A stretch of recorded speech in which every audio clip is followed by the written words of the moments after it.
Yo, so Apple's finally falling off. So let's see what the fuck happened and how the fuck did they let shit get this bad? Apple just lost one of their most important lawsuits ever. This will cost them billions, yet it was against a very strange opponent. But somehow, that's just the start of their problems. Apple is struggling. Since December, their stock is down about 20%. That's 20%. To be honest, I keep it a buck with you. I was just telling my friend the other day, my next phone is gonna be a Samsung just cause I'm tired of Apple's bullshit. Like, you feel me? Making my phone mess up after a few years, all that extra BS. Like, it's just funny cause now we're seeing videos about how they're falling off. almost $1 trillion in market cap, and to be honest, their stock hasn't moved all that much in the last 5 years itself. They're currently the weakest performer of the Magnificent Seven. What happened? Apple has historically been at the top of the New York Stock Exchange. Well, they're at war on every front, and it's not just the lawsuit that they're losing.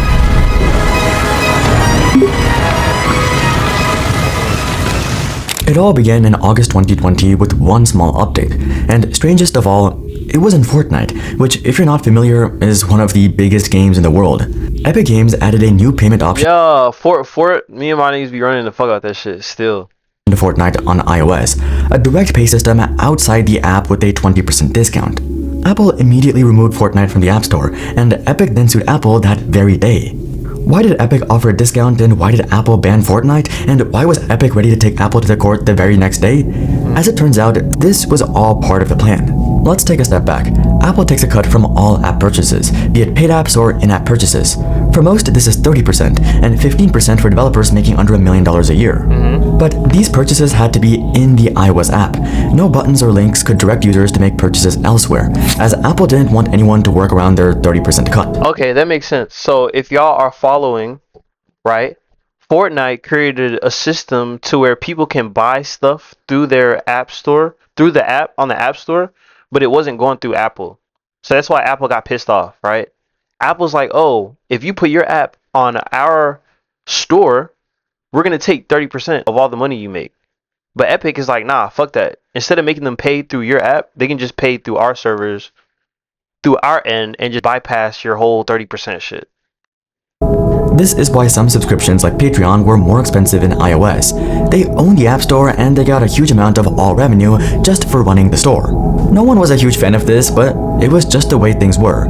That brings us to Epic Games and its founder, Tim Sweeney. Epic Games, despite being a $30 billion company, was the underdog. It was a David and Goliath situation against the $2 trillion Apple.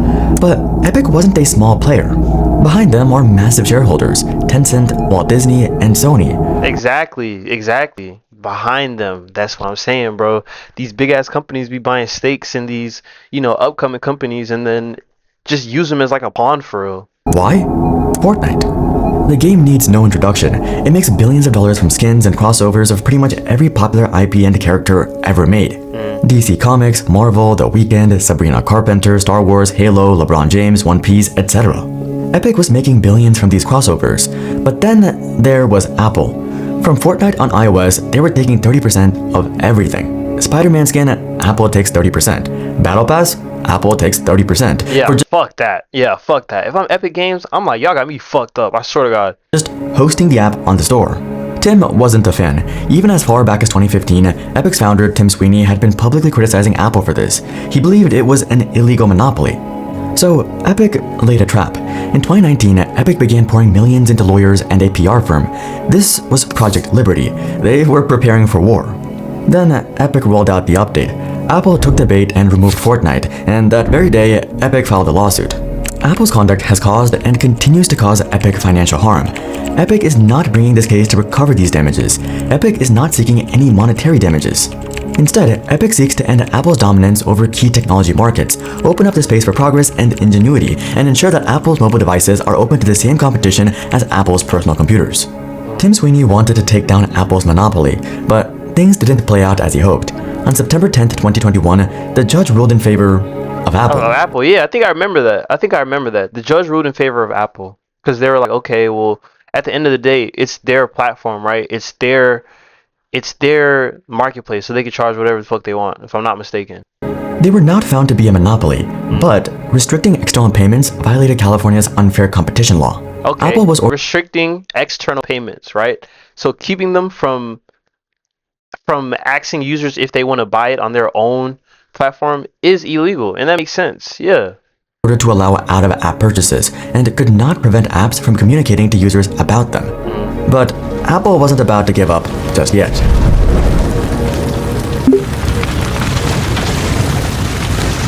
If you've ever thought about breaking into cybersecurity as a career, I'd recommend checking out the sponsor of today's video, Try Hack Me.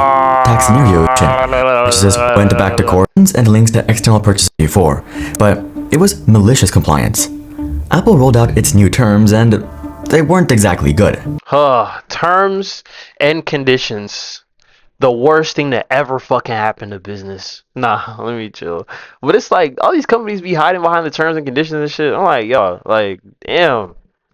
Buttons and links to external purchases were allowed, but it came with a 27% commission fee or an Apple tax with a 3 to 6% processing fee.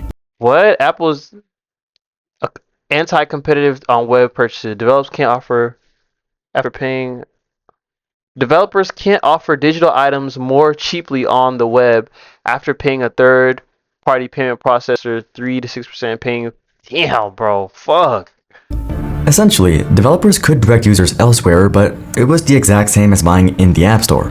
Things immediately went back to court, and Epic Games argued that Apple was blatantly violating the court order.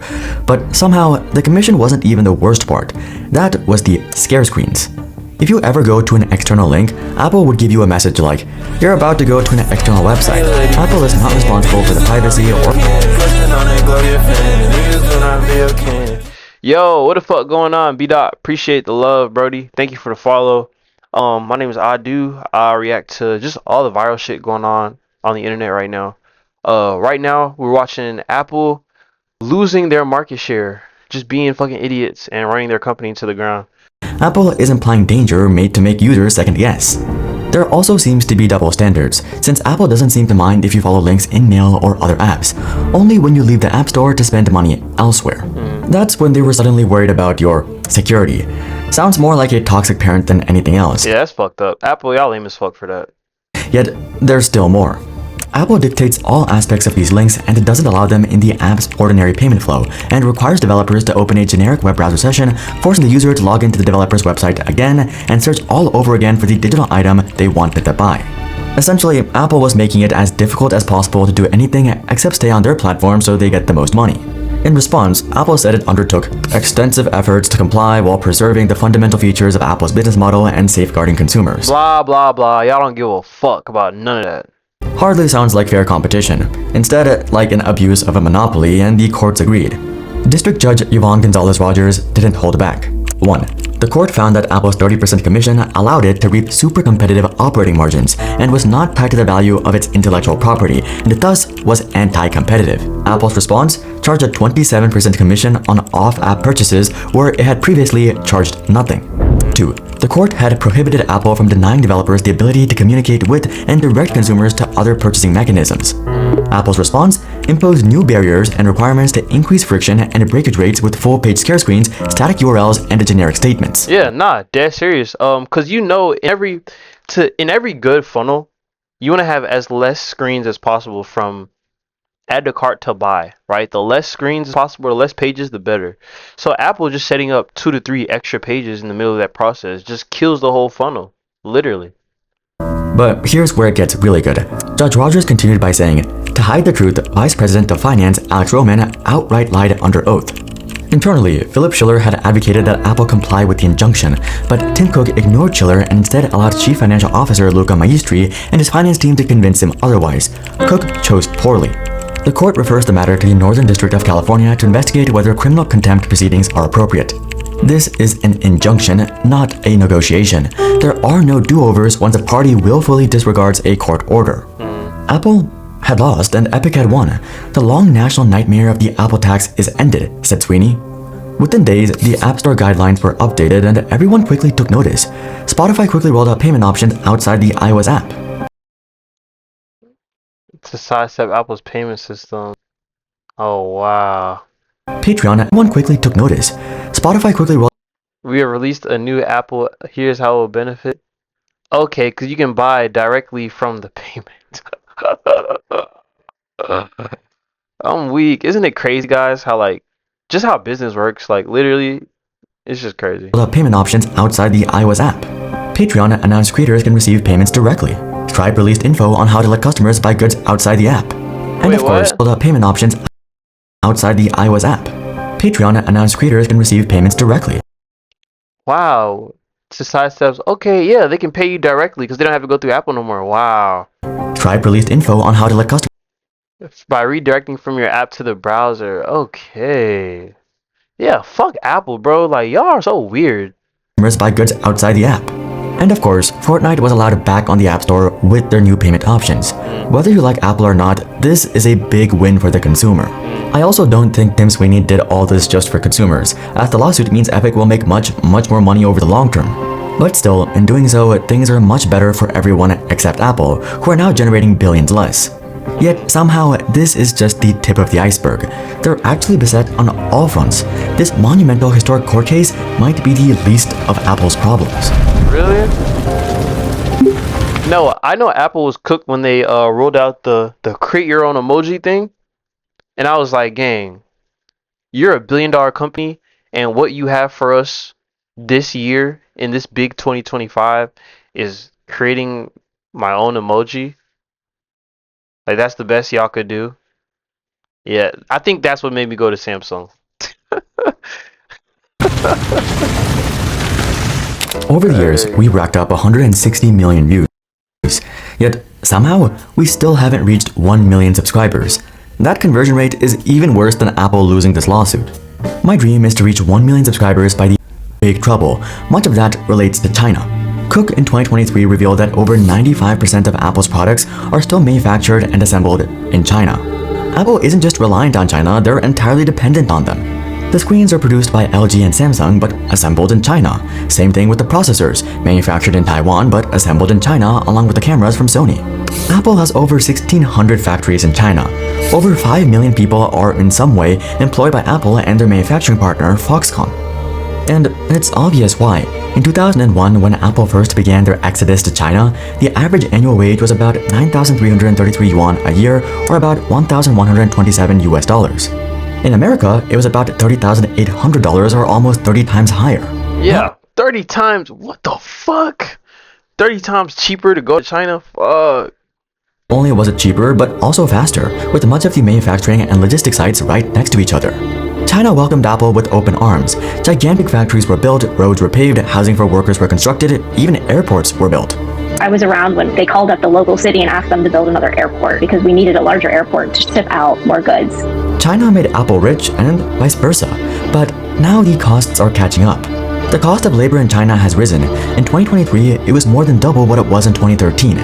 Citizens have gotten richer, more educated, and more skilled, and the salaries in Foxconn and other factories have gradually gone up. And young people in China today aren't so interested in low-cost, repetitive factory work. And Yeah, what the fuck? They're not taking that shit. Gen Z, Gen A, like what the fuck? You think we about to sit in that hot ass warehouse all day and this nigga's like me on YouTube making money? Like you can't really blame them. They have breakfast, they go to work, they work a solid shift, they come back to their dormitory, they sleep. It's a very dehumanizing place, and the workers are little more than the machines there. Also, Apple was once the biggest smartphone brand in China, but in 2024, they dropped all the way to third place and only have 15% of market share after iPhone sales dropped really? Only 15%? Wow, Apple, y'all are fucked. over 18%, the largest drop they've seen in 8 years. Apple used to be seen as the most premium, high-quality products, Facts. but customers aren't buying it anymore. Local brands like Huawei and Vivo have caught up, offering high-quality phones for much cheaper. But that's not even the worst of it. With Trump in office, he began the trade war with China. In particular, in the very near future, we're going to be placing tariffs on foreign production of computer chips, semiconductors, and pharmaceuticals to return production of these essential goods to the United States of America. In February, he placed a 10% tariff on all imports from China, and the next month he raised it to 20%. This was followed by a back and forth between the US and China, which ended with tariffs of up to 145%. To make matters worse, last time Apple escaped these tariffs, but not this time. One Apple veteran said, "The supply chain all goes back to one guy, Tim Cook. This mess is his fault. This isn't just the buck stops at the top, it's that the buck stops with the guy who headed the supply chain, and Tim is the master of supply chain." And that's not even mentioning China's increasing scrutiny of foreign companies like the 2017 China cybersecurity law, which requires data generated in China to be stored within the country, or the 2021 anti-foreign sanctions law. If companies follow sanctions placed on them by the West, the Chinese government will punish them.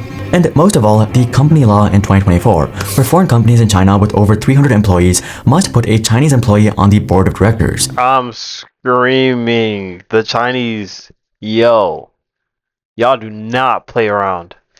You have to put somebody Chinese on your board? It's just kind of funny, bro. These are regular people, but they act so childish. These grown-ass people in these powerful positions. Like, come on. So, what's Tim Cook doing now? None. How is he navigating this mess? Well, India. Cook has known about this problem for a while, but only now is it becoming a crisis. For a few years, he's been trying to make Apple less reliant on China, keyword being trying. India accounted for 14% of iPhone production in 2024. Impressive, but it shows how slow this is going to be, and it's likely going to be a lot longer than Cook hopes. Predictions indicate India's iPhone production volumes could match China's within 5 years. However, achieving comparable revenue contributions to Apple's global operations could take 10 to 15 years. Damn. Apple is trying to break up with China, but it's still going to take a long time to match the efficiency and at lower costs.